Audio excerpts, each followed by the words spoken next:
Interconnect Malta ħabbret li lessit b'suċċess il-kampanja ta' identifikazzjoni u tneħħija ta' munizzjon mhux splodut mir-rotta offshore ta' tieni interconnector bejn Malta u Sqallija.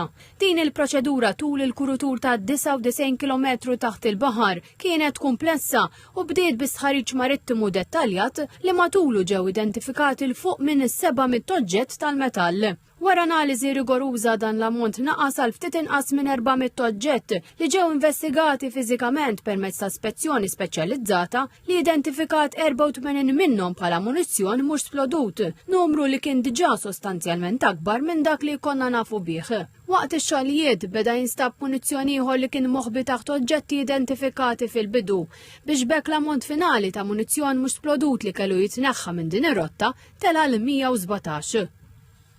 Għadna kif neħħejna il-fuq minn 100 bomba minn rotta fejn huwa pjanat li jitpoġġa il-kejbil fiq tal-baħar.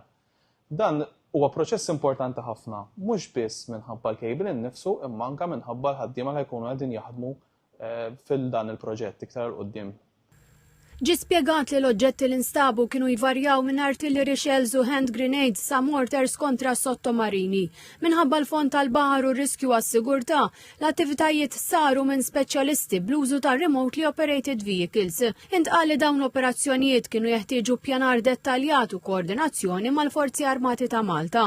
Il-Ministru għall-Enerġija, l-Ambjent u Riġenerazzjoni tal-Port il-Kbir, Mirjam Dalli, qalet li tlessija ta' din il-fażi tirrappreżenta pass tekniku importanti li jwassal il-pajjiż eqreb lejn il-viżjoni ta' Malta li tiddekarbonizza settur sal-2050. Issa li lestejna u neħħejna wkoll dawn l-armamenti ta' tieni gwerra dinjija. Allura moħħ iktar mistrieħ li għandna rotta li m'għandix riski li minna jista' jgħaddi t-tieni interconnector. Bit-tlestija ta' din il-fażi l-proġett issa jista' jgħaddi għal fażi li jmiss dik ta' xogħlijiet offshore u l-attivitajiet marittimi bi preparazzjoni għat tqejt tal-kejbil aktar tard din is-sena.